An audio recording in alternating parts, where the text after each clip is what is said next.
ஹல்லேலூயா ஆமென் ஹல்லேலூயா ஹல்லேலூயா ஆமென் ஹல்லேலூயா.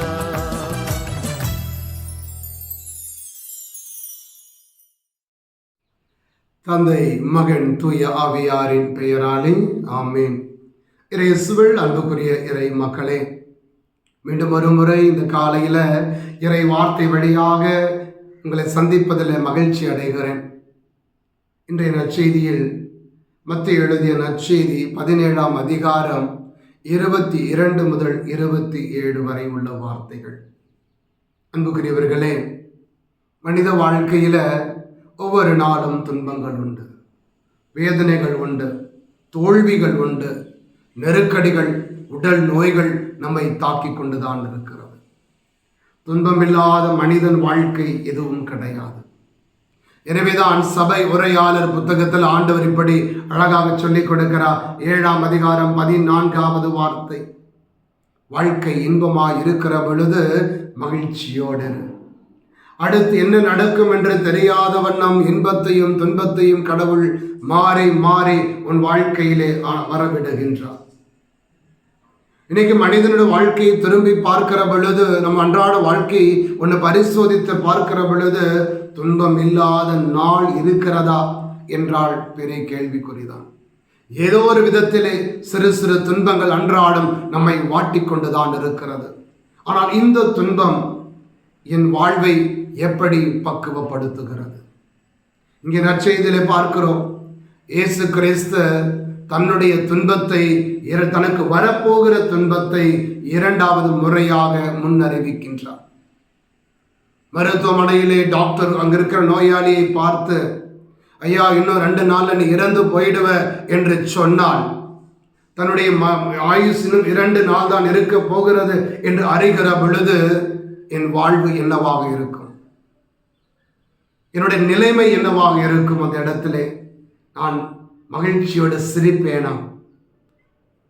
ஆனால் அன்புக்குரியவர்களே, இயேசு கிறிஸ்து தன்னுடைய மரணத்தை அறிந்திருக்கிறார். தனக்கு வரப்போகும் துன்பம் எப்படிப்பட்டது, நான் எப்படிப்பட்ட துன்பத்தை அனுபவிக்க போகிறேன், யாரால் துன்புறப் போகிறேன் என்பதை எல்லாம் ஆண்டவர் அறிந்திருக்கின்றார். அந்த அறிவும் ஞானம் அவருக்கு இருந்தும் கூட அதை குறித்து ஒரு நாளும் துயரப்படவில்லை, அவநம்பிக்கை கொள்ளவில்லை. வரப்போகிற துன்பங்களை முன்னிட்டு இறைவன் என்னை கைவிட்டு விட்டாரே என்ற ஒரு வேதனையிலே தந்தையாக இறைவனை அவர் புறக்கணிக்கவில்லை. காரணம், தான் படப்போகிற துன்பங்களிலே ஒரு லட்சியத்தை அவர் கண்டிருந்தார்.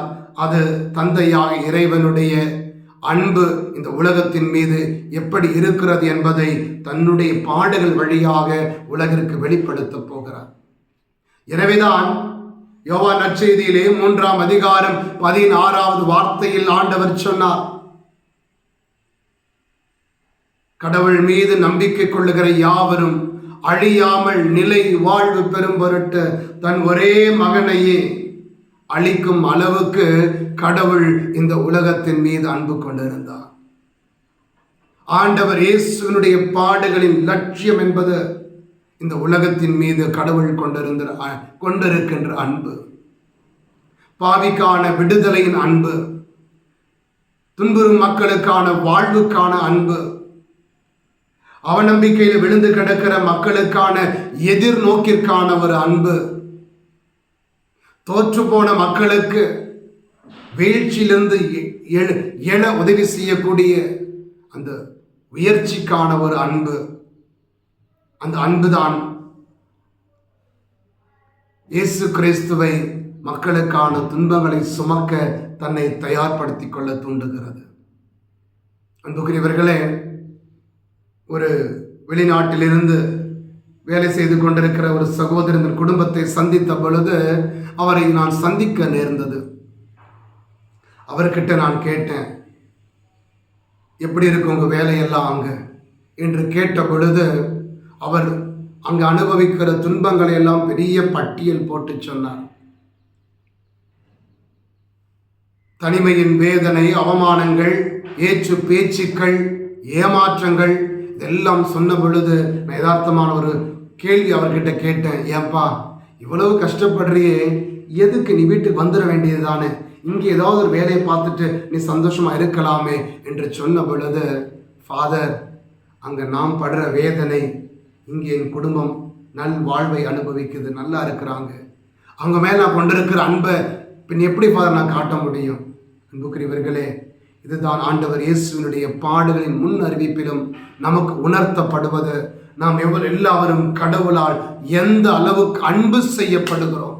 நான் பாவியாக இருக்கிறேனா, நோயாளியாக இருக்கிறேனா, தோற்று கொண்டிருக்கிறேனா, விழுந்து கிடக்கிறேனா, எல்லா நிலையிலும் இறைவன் என்னை கைவிடாமல் தன் ஒரே மகனான இயேசு கிறிஸ்து வழியாக நம்மை அன்பு செய்கிறார் என்ற அறிவையும் ஞானத்தையும் தான் ஆண்டவருடைய பாடுகள் வழியாக இறைவன் நமக்கு முன் அறிவிக்கின்றார். அன்புக்குரியவர்களே, அந்த ஆண்டவருடைய அன்பை உணர்ந்தவர்களாக நம்முடைய குறைகளையும் தவறுகளையும் உணர்ந்து திருத்திக் கொண்டு ஆண்டவர் இயேசுவுக்கு வழியாக தந்தைக்கு நெருக்கமான மக்களாக மாறுவோம். அன்னை மரியாளே எங்களுக்கு உதவி செய்யும். ஆமென்.